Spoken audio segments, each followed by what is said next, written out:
T'es-tu déjà demandé est-ce qu'il ou elle pensera à toi? Ou pire encore, t'es-tu surpris à fixer l'écran de ton téléphone, attendant un message qui ne vient jamais? Tu te demandes comment quelqu'un qui disait tenir à toi a pu disparaître, comme ça, sans un mot. Tu as essayé de comprendre. Tu as gardé le contact.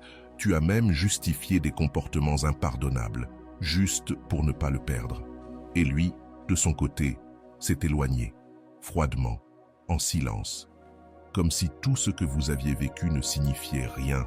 Et si je te disais qu'il existe un moyen de faire en sorte que ce silence lui fasse mal, qu'il est possible, sans crier, sans supplier, sans courir après, de le faire revenir, poussé par un désir qu'il ne saura même pas expliquer? La psychologie stoïcienne révèle un principe que peu de gens comprennent. Le véritable pouvoir ne réside pas dans la réaction, mais dans le retrait. C'est quand tu cesses d'essayer que tu commences à occuper de l'espace dans son esprit. Dans cette vidéo, tu vas comprendre ce qui se passe dans l'esprit de quelqu'un lorsque ton absence commence à peser. Et pourquoi, quand toi tu changes, lui revient. Désespéré, attiré, sans comprendre pourquoi. Et pour ancrer ce changement, écris en commentaire « Celui qui perd, le sent ». Cette phrase activera quelque chose en toi, et tôt ou tard, chez lui aussi. Quand quelqu'un s'éloigne, notre premier réflexe est de combler ce vide. On envoie des messages, on appelle, on veut comprendre.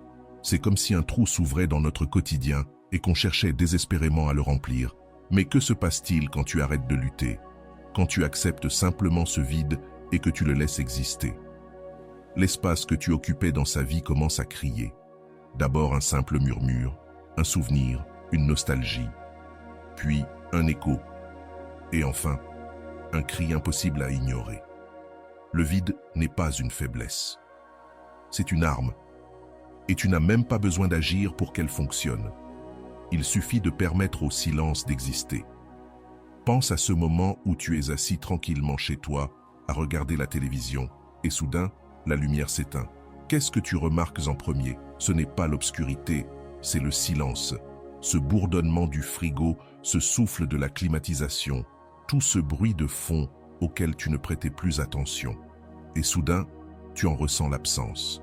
C'est ainsi que ton absence agit dans son esprit. Tous ces petits moments où tu étais présent, les messages du matin, les rires partagés, les attentions, tout cela laisse un vide qui finit par peser. Les stoïciens enseignent qu'on ne peut pas contrôler ce qui arrive à l'extérieur, seulement notre réaction. Tu as donc deux choix, courir après quelqu'un que tu ne peux pas contrôler ou travailler sur toi-même. Le vide devient puissant quand tu arrêtes de le remplir avec des excuses ou des tentatives désespérées. C'est là que tu reprends ton pouvoir. La perte a un poids réel. Des études prouvent que les zones du cerveau activées par la douleur physique sont aussi celles qui réagissent au rejet ou à l'abandon. Et cette douleur, il la ressentira aussi. Quand tu cesses de combler les blancs, c'est lui qui commence à sentir le manque. Ce message qui ne vient plus, ce soutien qui a disparu, ce rire qu'il croyait pouvoir provoquer à tout moment. Avant de continuer, si tu es nouveau sur ma chaîne, profite pour t'abonner et activer la cloche pour continuer à recevoir mon contenu et t'aider à vivre une vie beaucoup plus épanouie. La vérité, c'est que les gens ne réalisent la valeur des choses que lorsqu'ils comprennent qu'ils peuvent les perdre. Et plus tu le poursuis, plus tu sembles accessible. Mais le vide, lui, crée une distance. Et dans cette distance, tu retrouves toi. Tout ce temps passé à penser à lui, à analyser ses silences, à chercher ce que tu aurais pu faire autrement, tu peux désormais l'investir en toi, dans tes projets, tes amitiés, ton bien-être. Et c'est ce retour à toi-même qui te rendra irrésistible. Il n'y a rien de plus attirant qu'une personne qui connaît sa valeur. Le vide entre vous n'est pas un néant, c'est un espace de transformation, pour toi, et plus tard, pour lui aussi. C'est une invitation à redevenir entier, sans te plier aux attentes de quelqu'un d'autre, à te reconstruire, à devenir fort. L'esprit humain déteste les questions sans réponse. Quand tu pars sans fracas, sans explication, sans ultimatum, tu deviens une énigme. Et cette énigme le hante. Pourquoi a-t-elle arrêté de m'écrire? A-t-elle trouvé quelqu'un d'autre? M'a-t-elle déjà oublié? Le cerveau déteste l'incertitude. Il commence à combler le vide avec des suppositions. Et dans toutes ces hypothèses, tu es là, présente, inoubliable. Quand tu étais là, il savait exactement comment te récupérer. Un message, un appel. Et tu revenais. Mais maintenant que cette option n'existe plus, il se sent désarmé. Et c'est ce déséquilibre qui déclenche en lui une obsession. Ce vide puissant n'est pas une stratégie de manipulation. C'est une conséquence naturelle du respect que tu te portes. C'est comprendre que tu mérites mieux que des miettes d'attention. Tu mérites une personne qui reconnaît ta valeur sans avoir à te perdre d'abord. Pendant que ce vide travaille dans son esprit, toi, tu travailles en silence sur toi-même. Tu avances, tu construis, tu vis. Et la plus belle des victoires, ce n'est pas qu'il revienne. C'est que tu réalises que tu es bien, même s'il ne le fait pas. Le vide a un pouvoir transformateur. Il te transforme, toi, en une personne plus forte, plus centrée, plus consciente de sa valeur. Et il transforme l'image qu'il avait de toi. Tu n'es plus celle qui était toujours là, peu importe comment il te traitait. Tu es désormais celle qui connaît sa valeur et n'accepte rien de moins. C'est dans ce silence que naît l'obsession. Sa mémoire, habituée à ta présence, doit maintenant faire face à un vide. Et la nature a horreur du vide. Elle cherchera toujours à le combler. Et lui, il finira par le faire. Le parfum que tu portais lors de ton premier rendez-vous, une phrase qui lui rappelle ta manière de parler. Et, à chaque déclencheur, l'image mentale de toi devient plus vive, plus présente, plus réelle que lorsque tu étais vraiment là.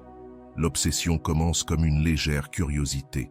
Savoir comment tu vas, ce que tu fais, si tu penses à lui.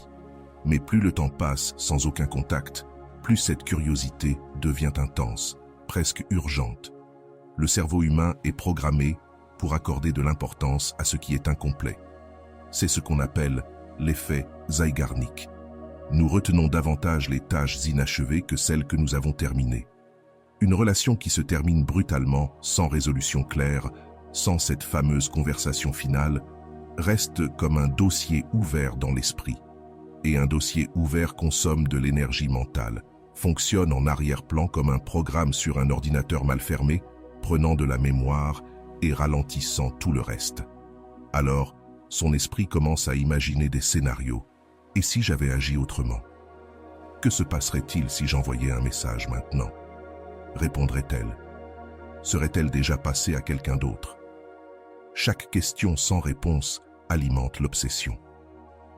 Quand on est en contact constant avec quelqu'un, même si la relation est mauvaise, on a une forme de contrôle. On sait où est l'autre, ce qu'il ressent, comment il réagirait. Mais quand ce lien se brise, ce contrôle disparaît. Et la perte de contrôle est ce que l'esprit humain déteste le plus. C'est pourquoi, paradoxalement, le silence peut raviver un désir extrêmement fort chez quelqu'un qui semblait détaché. Ce n'est pas forcément qu'il réalise soudainement ta valeur, même si ça peut arriver. C'est surtout que l'incertitude provoquée par ton absence devient insupportable. Sans nouvelles, son esprit commence à remplir les blancs, et presque toujours avec les pires scénarios. Que tu as trouvé mieux, que tu es heureux sans lui, que tu ne penses même plus à lui. L'idée d'avoir été remplacé et oublié déclenche une peur primitive, celle de l'irrélevance. C'est comme si une partie de son identité était menacée. Cette partie qui existait à travers votre relation, nourrie par ton amour, ton admiration, ta disponibilité. Et plus le temps passe, plus cette obsession grandit. Ce qui était une simple curiosité devient une nécessité presque physique. Savoir si tu penses encore à lui, si tu gardes un espace pour lui dans ta vie. C'est comme une démangeaison mentale impossible à soulager. Les stoïciens avaient bien compris ce mécanisme mental. Ils savaient que nous désirons plus ardemment ce que nous ne pouvons pas avoir. C'est pourquoi ils prônaient le détachement, non comme une forme d'indifférence, mais comme le chemin vers une liberté véritable. Quand tu pratiques ce détachement, quand tu cesses de courir après la situation, de vouloir contrôler ou supplier, tu ne fais pas que te libérer. Tu crées aussi, paradoxalement, les conditions parfaites pour que son esprit entre dans cet état d'obsession. En ton absence, Tu deviens plus grand que tu ne l'as jamais été en ta présence. Chaque qualité est amplifiée dans sa mémoire. Chaque bon moment est revécu avec une intensité presque douloureuse.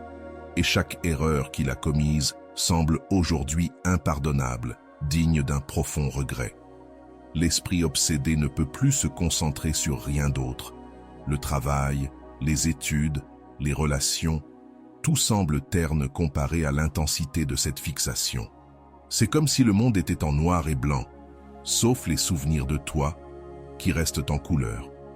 Et le plus ironique, c'est que plus tu avances, plus tu lâches prise, plus tu vis ta vie et prends soin de toi, plus l'obsession devient forte. Car désormais, ce n'est plus seulement ton absence qu'il doit gérer. C'est le fait que tu vas bien sans lui, peut-être même mieux qu'avant. Cela remet en question la narration qu'il s'était créée pour justifier ton départ. Peut-être s'était-il convaincu que tu serais dévasté, incapable de tourner la page. Mais te voir t'épanouir, même de loin, même à travers des réseaux sociaux ou des amis communs, casse cette narration confortable. Et quand une histoire se brise, l'esprit entre en dissonance cognitive. Il doit réorganiser les informations, créer un nouveau récit qui ait du sens. Et, dans cette nouvelle version, tu deviens souvent le prix qu'il a laissé filer.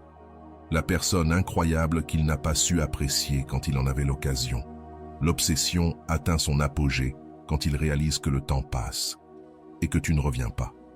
C'est là que la peur de t'avoir perdu pour toujours devient réelle, palpable, inévitable. Et c'est à ce moment précis qu'il agit, souvent de manière impulsive, désespérée, sans même comprendre ce qu'il ressent ni pourquoi. Le véritable détachement n'est pas une posture. Ce n'est pas faire semblant de ne pas s'en soucier, c'est refuser que son comportement détermine ta valeur. C'est un changement intérieur profond qui commence quand tu décides que tu mérites plus que des miettes d'attention. Et c'est cette transformation qui génère une force d'attraction presque magnétique.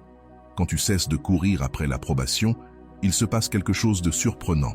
Tu récupères toute l'énergie que tu avais dépensée à vouloir le reconquérir.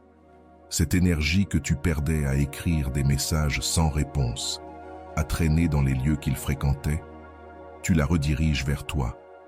Et cela crée une lumière différente, une présence plus forte, une confiance qui ne peut pas être simulée. Et c'est la première chose qu'il remarquera quand, inévitablement, vos chemins se croiseront à nouveau. Le véritable détachement, c'est comme respirer profondément après être resté trop longtemps sous l'eau. C'est te donner la permission d'exister en dehors de cette relation, en dehors de cette personne, de cette histoire qu'il essaie de réécrire. C'est comprendre que ta vie ne commence ni ne se termine avec lui. La philosophie stoïcienne nous enseigne une vérité simple.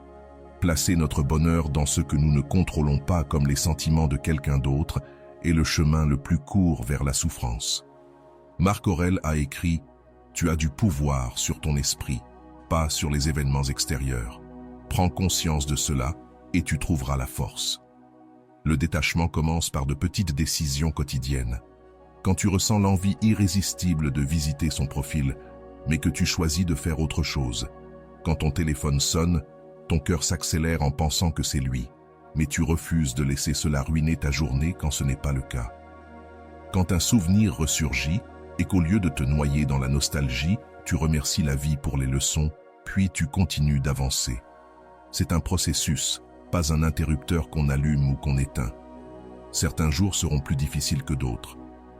Mais chaque petit acte de lâcher-prise est une affirmation de ton amour-propre. Et à mesure que tu pratiques ce détachement, quelque chose de surprenant se produit. L'univers semble répondre à ta nouvelle énergie. De nouvelles opportunités surgissent. De nouvelles connexions, de nouveaux centres d'intérêt apparaissent. C'est comme si, en libérant l'espace qu'il occupait en toi, tu ouvrais la porte à quelque chose de plus grand. Et ce renouveau personnel a un effet secondaire puissant. Il attire. Pas seulement lui, mais toutes les personnes autour de toi sentent ce changement. Cette ombre de tristesse dans tes yeux fait place à un éclat, celui de quelqu'un qui a retrouvé sa valeur. Et cette posture celle de quelqu'un qui n'attend plus d'être déçu, devient ta plus grande force. Elle est remplacée par la confiance tranquille de quelqu'un qui sait que, quoi qu'il arrive, tout ira bien. Et c'est précisément cette transformation visible qui va profondément le bouleverser lorsqu'il en apprendra la nouvelle. Parce que cela arrive toujours. Peut-être par une photo de toi, souriante pour de vrai, publiée sur une quelconque plateforme, ou bien par un ami commun qui mentionne, l'air de rien, à quel point tu sembles épanoui, ou même lors d'une rencontre inattendue où il s'attendait à retrouver une personne blessée et dépendante, mais découvre quelqu'un qui, clairement, est passé à autre chose, sans se retourner. Le détachement n'a rien à voir avec lui. Il parle de toi, mais l'effet qu'il a sur lui est presque inévitable, car la nature humaine est ainsi faite. Nous désirons davantage ce qui nous échappe. Et lorsque tu passes vraiment à autre chose, lorsque ton bien-être ne dépend plus de son approbation, tu deviens paradoxalement beaucoup plus attirante à ses yeux. Il y a quelque chose de profondément dérangeant pour l'ego humain dans le fait d'être oublié par quelqu'un qui nous plaçait autrefois au centre de son monde. C'est comme si une partie de son identité s'effaçait.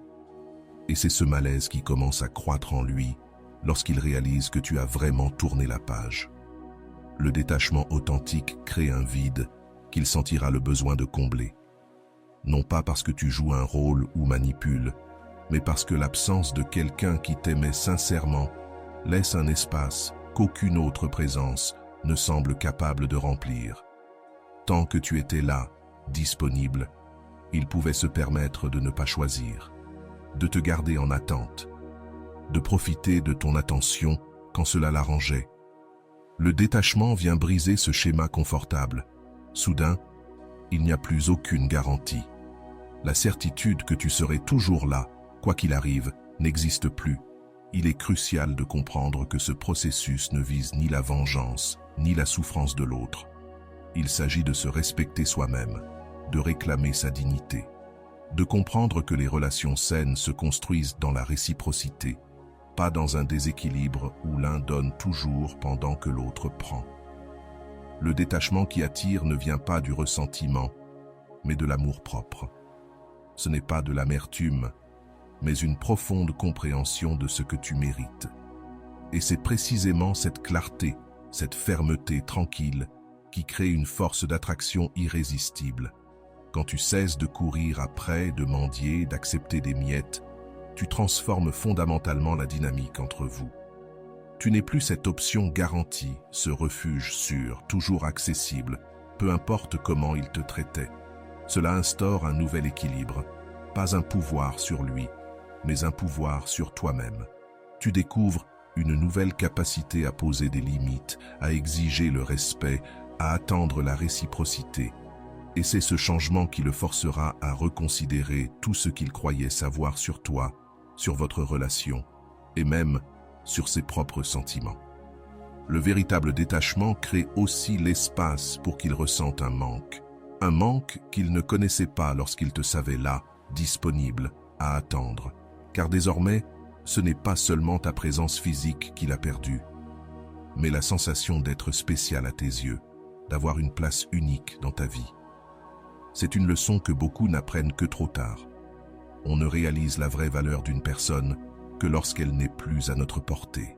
Et plus tu rayonnes en son absence, plus cette vérité lui saute aux yeux, avec douleur.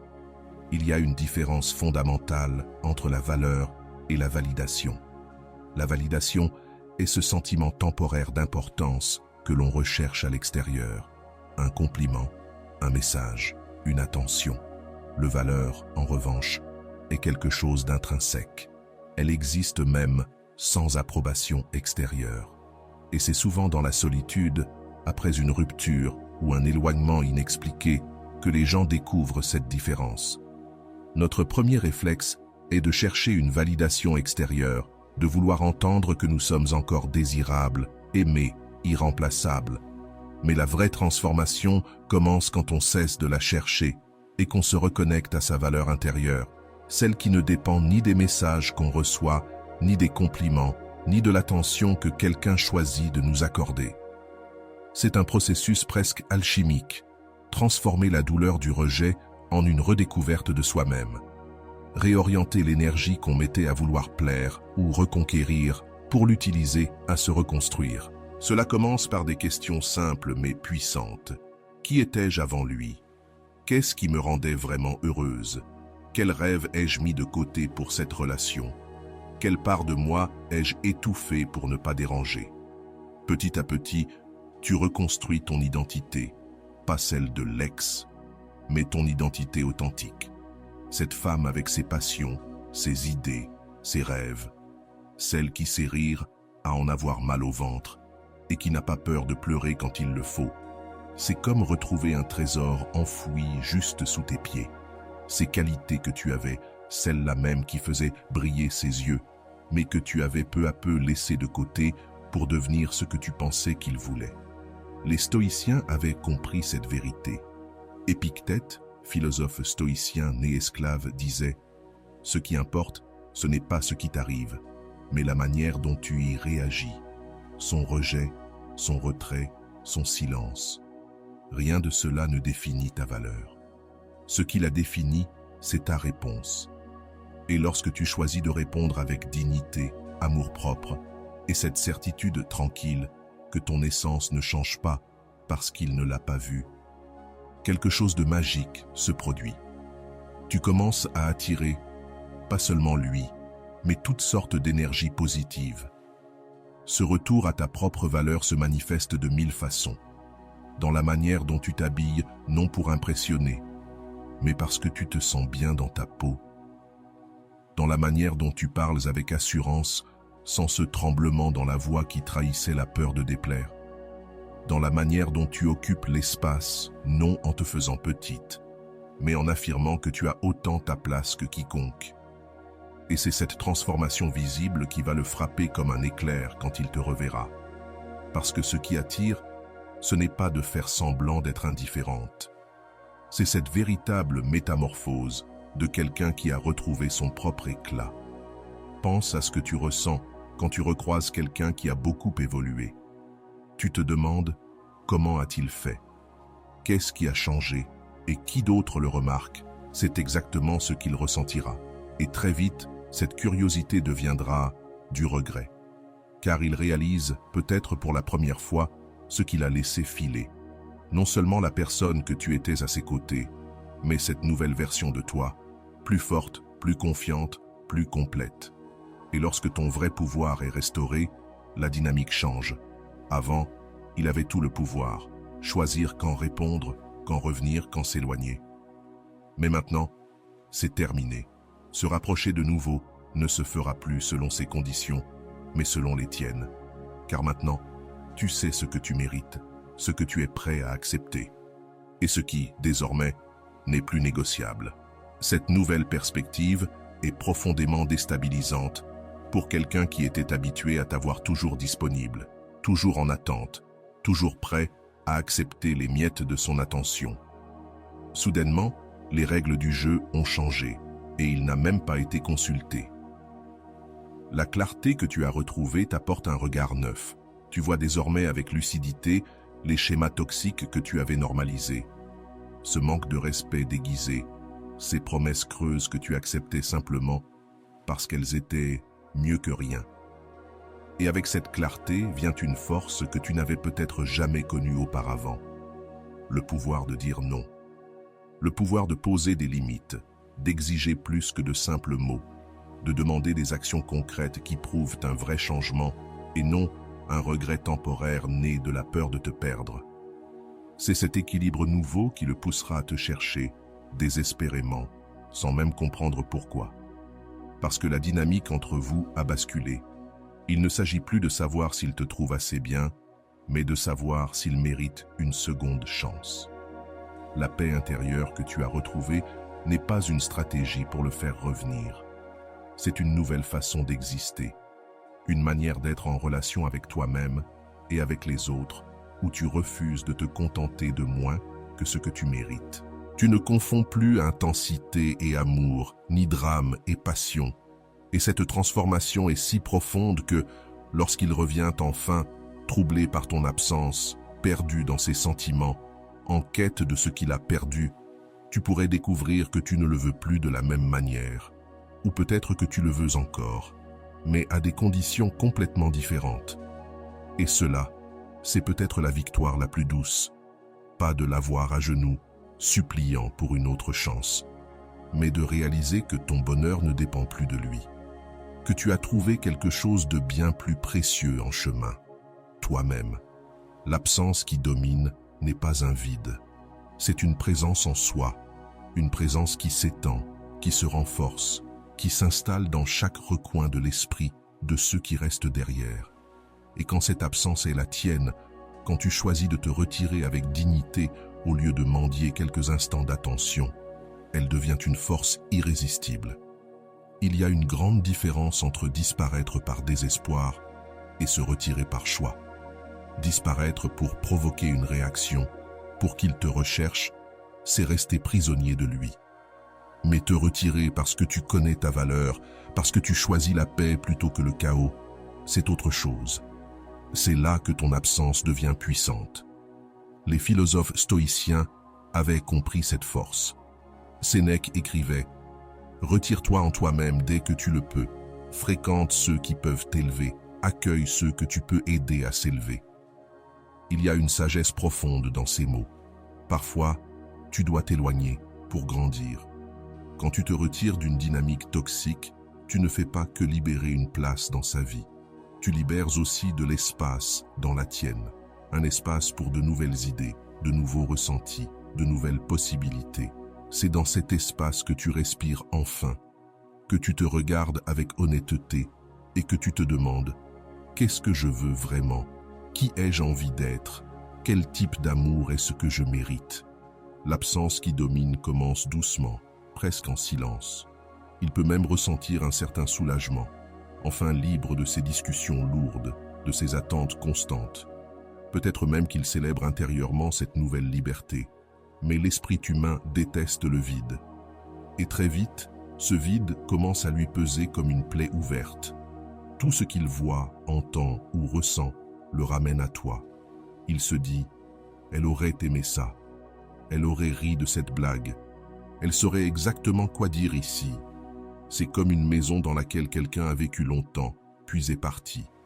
Même si les meubles sont restés, l'écho n'est plus le même, la lumière est différente, quelque chose manque, quelque chose d'essentiel. Et plus le temps passe, plus ce sentiment grandit. Car ce n'est plus seulement ta présence qui lui manque, mais tout ce que tu représentais, ton soutien dans les moments difficiles, ton rire qui remplissait la pièce, la façon dont tu le faisais se sentir aimé, apprécié, unique. Quand on est toujours là pour quelqu'un, cette personne peut facilement nous considérer comme acquis. Comme la chaise sur laquelle on est assis, on ne remarque son confort que quand on doit s'asseoir ailleurs, sur quelque chose de bien moins agréable. Ton absence fonctionne comme cela. Elle l'oblige à comparer entre ce qu'était sa vie avec toi et ce qu'elle est devenue sans toi. Et bien souvent, cette comparaison n'est pas à l'avantage de la nouvelle réalité. Il y a quelque chose de profondément perturbant dans le fait de constater que quelqu'un qu'on croyait incapable de vivre sans nous vit très bien sans notre présence. C'est un coup porté à l'ego, une blessure à l'amour-propre, un paradoxe que l'esprit tente de résoudre. Et c'est dans cette tension que l'obsession s'installe. D'abord sous forme de pensée passagère, comment va-t-elle ? Est-ce qu'elle pense à moi ?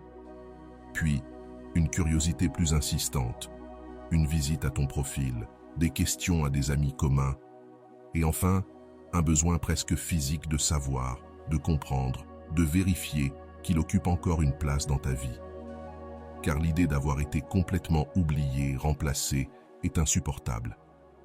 Ce que beaucoup ne comprennent pas, c'est qu'en partant avec dignité, tu ne fais pas que créer un vide dans sa vie. Tu brises aussi la narration qu'il s'était construite pour justifier son départ. Peut-être s'est-il dit que tu étais trop intense, trop émotive, trop dépendante, que votre relation était trop compliquée. Mais quand tu acceptes simplement la fin, sans drame, sans courir après lui, sans long message, tu détruis cette excuse. Et sans justification, il doit faire face à une vérité plus inconfortable. Peut-être que le problème, ce n'était jamais toi. Peut-être que c'était lui. Son incapacité à s'engager, sa peur de l'intimité, sa tendance à saboter ce qui devient trop réel. C'est à ce moment-là que ton absence devient véritablement insupportable, car il ne s'agit plus de quelqu'un qu'il aimait bien, mais de quelqu'un d'unique, qu'il a peut-être perdu à jamais, et il commence à réaliser l'ampleur de son erreur. Car qui ne regretterait pas une personne qui l'aimait sincèrement, qui voyait le meilleur en lui, qui était prête à rester, même dans les moments difficiles. L'absence qui domine n'est pas une stratégie, c'est une conséquence naturelle de l'amour-propre. Quand tu t'estimes suffisamment pour t'éloigner de ceux qui ne te valorisent pas, tu reprends le pouvoir. Quand tu choisis de ne plus jouer à ce jeu émotionnel, tu t'honores toi-même. Tu respectes tes propres besoins. Tu choisis ta paix intérieure avant tout. Et c'est précisément cette authenticité qui rend ton absence si puissante. Il n'y a rien de plus attirant, de plus magnétique qu'une personne qui connaît sa propre valeur. À mesure que les jours deviennent des semaines, puis des mois, ton absence commence à révéler des vérités qu'il ne voyait pas quand tu étais encore là. Il commence à se rendre compte de toutes les petites façons dont tu enrichissais sa vie. Comment tu le faisais rire les jours sombres. Comment tu te souvenais des détails qu'il avait oubliés. Comment tu créais des moments de vraie connexion, même au milieu du chaos quotidien. Ton absence devient un révélateur, comme si on retirait des lunettes de soleil par un jour lumineux. Soudain, tout est plus clair, plus vif, plus réel. Et avec cette clarté vient un regret qui grandit chaque jour, nourri par une compréhension de plus en plus douloureuse de ce qu'il a perdu. Ce regret devient encore plus fort quand, par des amis communs ou les réseaux sociaux, il découvre que tu vas bien, que tu ne passes pas tes soirées à pleurer, que tu as trouvé la force de te reconstruire, peut-être même d'une manière plus pleine et authentique que lorsqu'il était encore dans ta vie.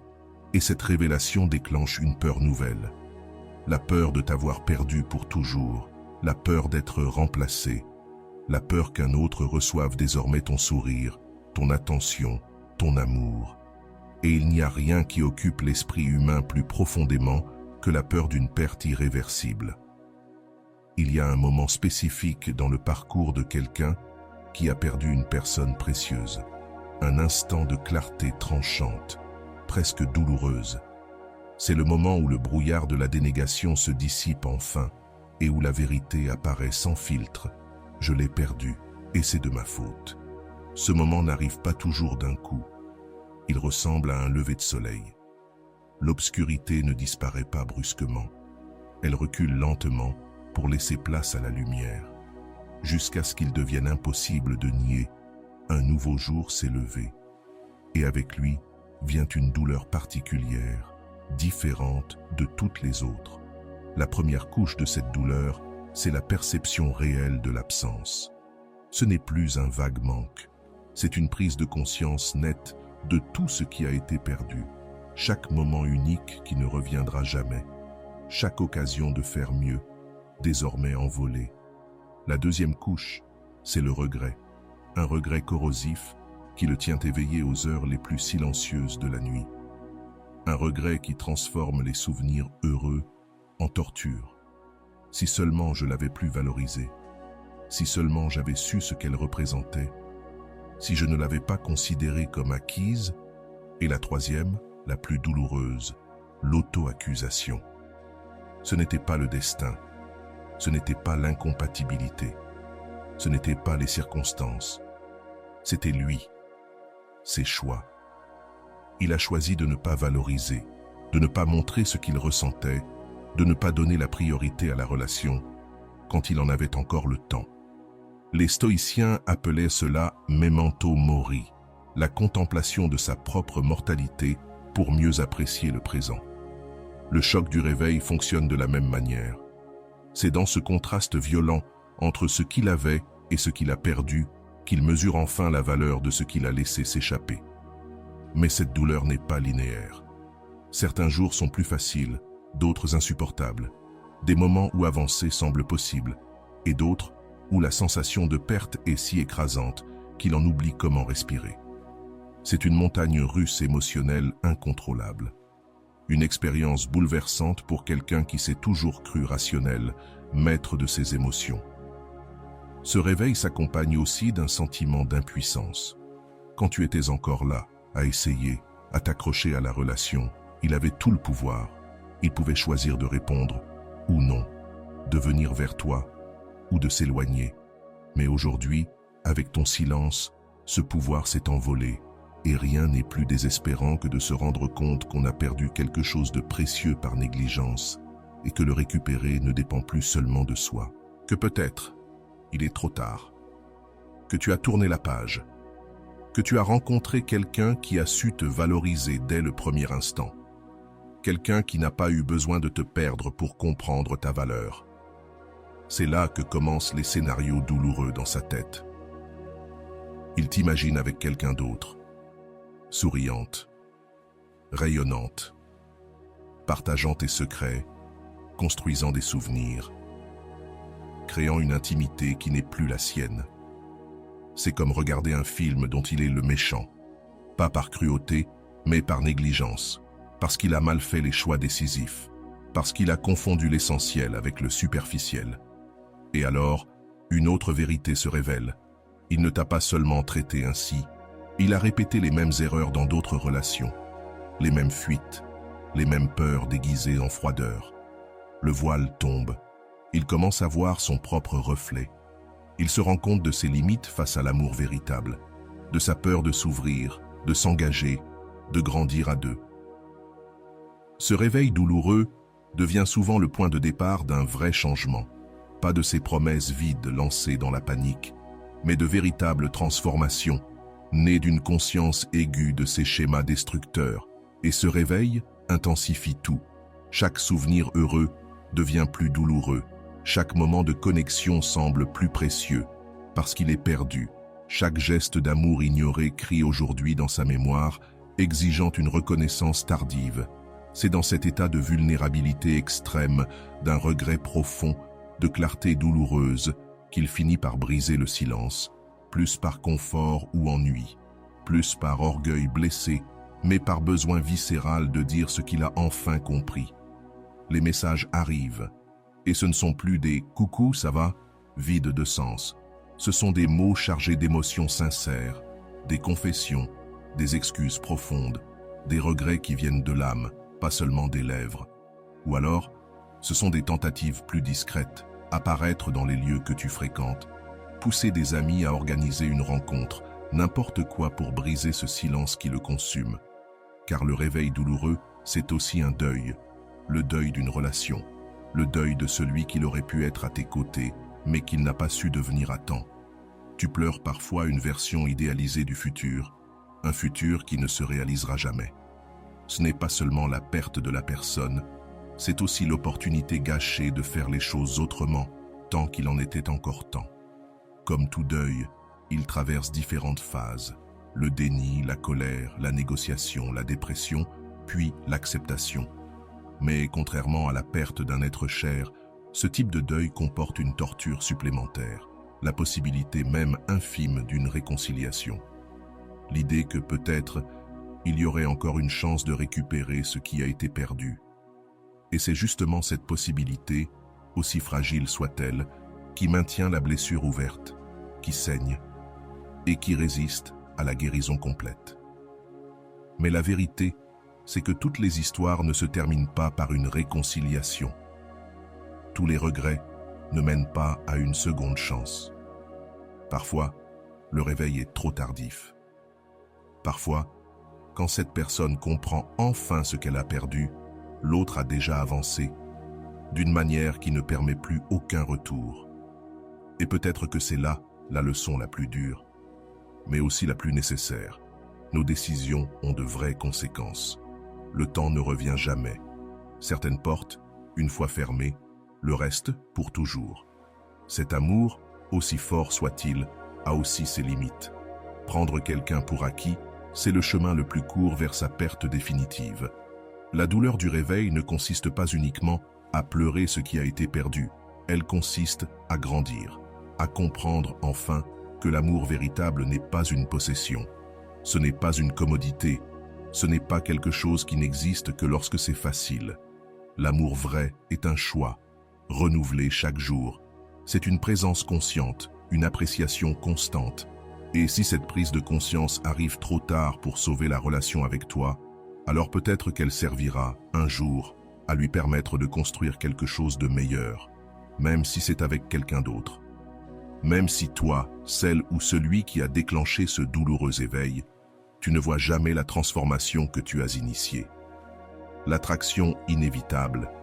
Il existe une force dans la nature humaine que peu peuvent expliquer, mais que tous ont ressenti. L'attraction pour ce qui nous est refusé. C'est presque une loi de la physique émotionnelle. Plus on résiste, plus l'attirance grandit. Et quand tu cesses d'être disponible pour quelqu'un qui te considérait comme acquis, cette force se manifeste avec une intensité surprenante. Mais cette attraction n'arrive pas d'un coup.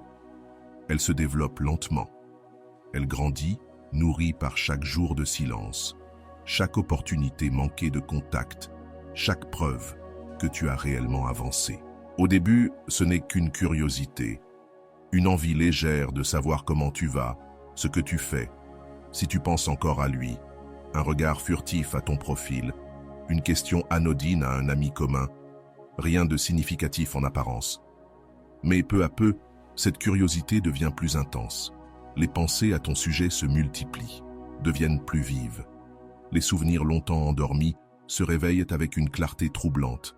Des rêves où tu apparais deviennent récurrents, laissant derrière eux, au réveil, une sensation de vide, une soif impossible à étancher. Plus il pense à toi, plus il veut penser. Plus il se souvient, plus il veut se souvenir. C'est un cercle auto-alimenté. La philosophie stoïcienne nous éclaire ici. Épictète écrivait que le vrai bonheur ne réside pas dans le fait d'obtenir ce que l'on désire, mais dans celui d'apprendre à désirer ce que l'on a. Pourtant, l'esprit humain fonctionne rarement ainsi. Il tend à valoriser ce qu'il ne peut pas avoir, comme ce livre sur l'étagère qu'on ignore, jusqu'à ce que quelqu'un d'autre l'emprunte. Soudain, il devient le livre qu'on voulait absolument lire, comme ce restaurant qu'on visitait sans enthousiasme jusqu'au jour où l'on apprend qu'il ferme. Et là, il devient notre endroit préféré. L'attraction inévitable fonctionne de la même manière, mais amplifiée par l'investissement émotionnel. Même quand il y a eu éloignement, les sentiments ne disparaissent pas. Ils s'endorment, se refoulent, se rationalisent.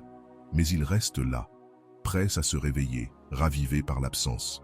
Et ce n'est pas uniquement l'absence qui intensifie l'attirance, c'est la révélation que tu vas bien sans lui, que tu n'es pas défini par le rejet, que tu n'es pas brisé par l'abandon, que tu t'es reconstruit, que tu brilles encore plus fort. C'est une blessure profonde pour l'ego, réaliser qu'on n'est pas indispensable pour quelqu'un qu'on croyait dépendant. C'est comme si son identité même était remise en question. Si elle va si bien sans moi, peut-être que je n'étais pas si spécial, ou peut-être qu'elle l'était bien plus que je ne l'ai jamais reconnue.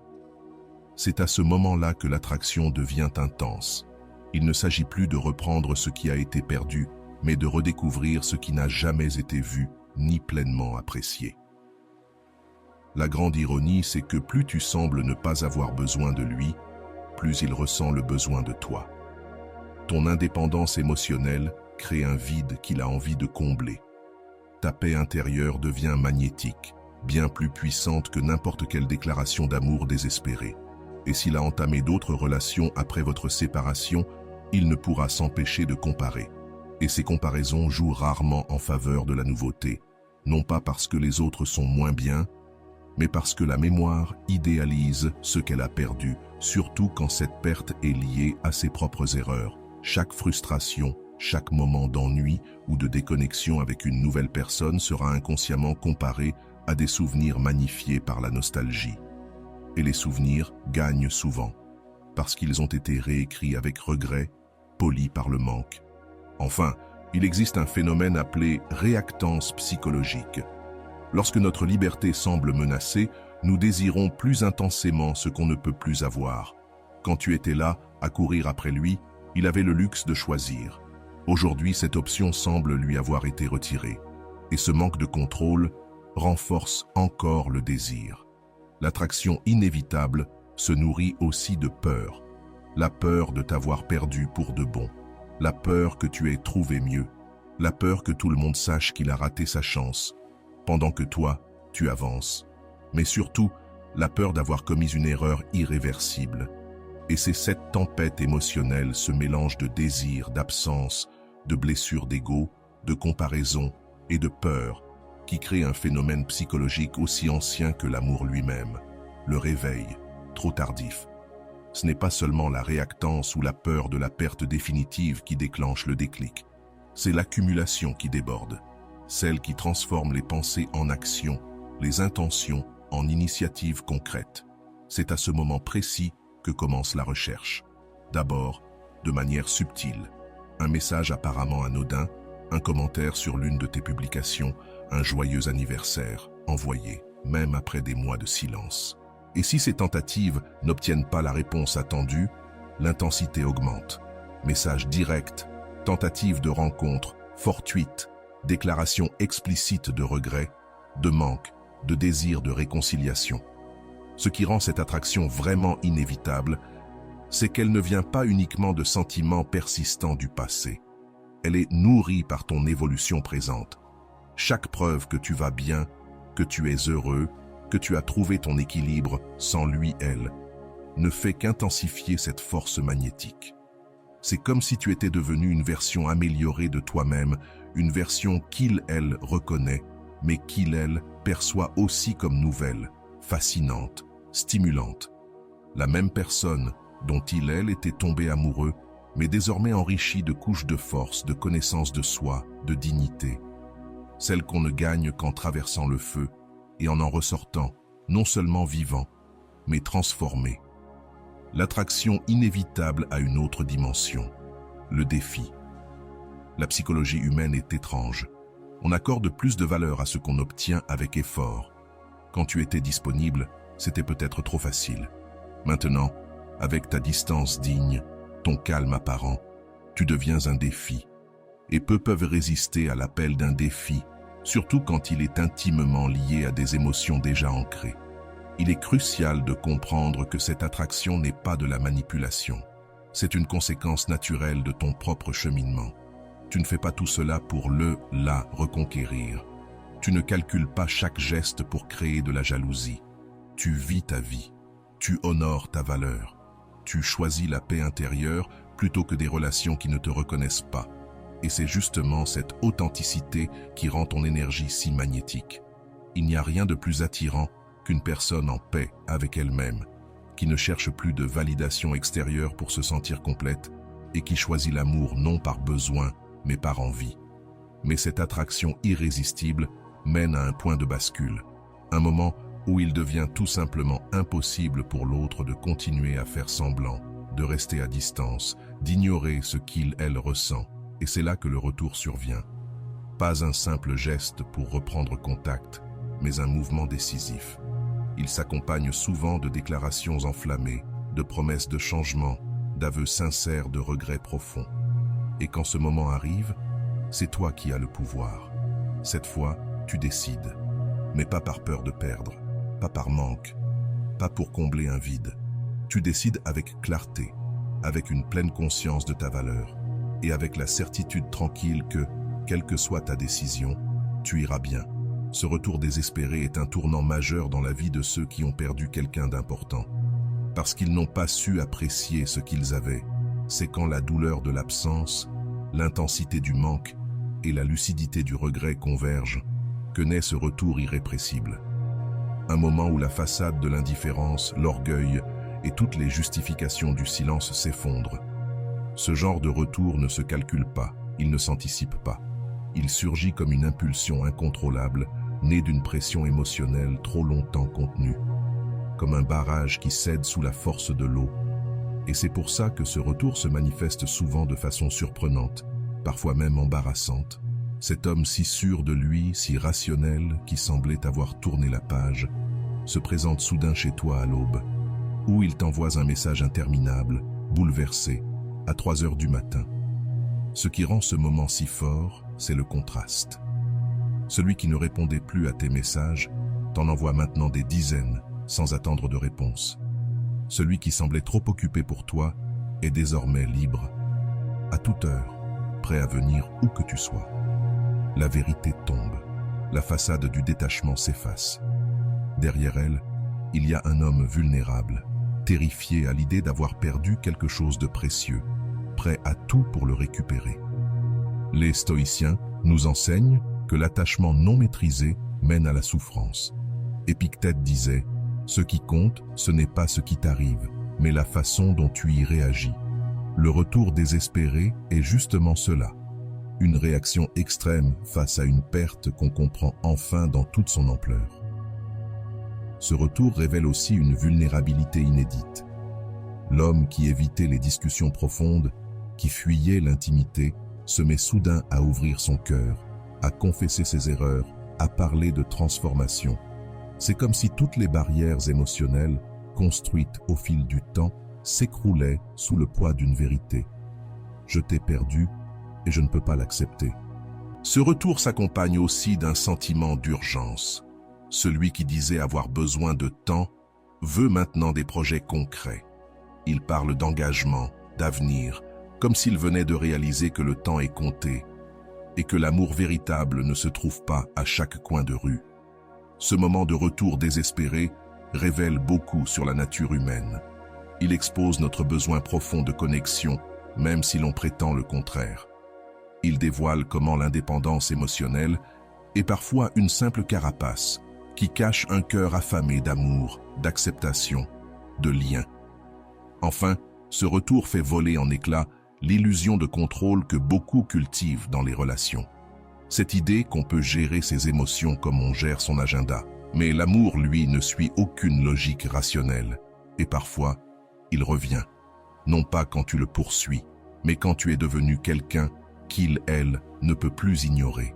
Quand la retenue cède enfin, quand la digue se brise, il devient évident que ce sentiment de contrôle n'était qu'une illusion, une simple sensation, et non une réalité.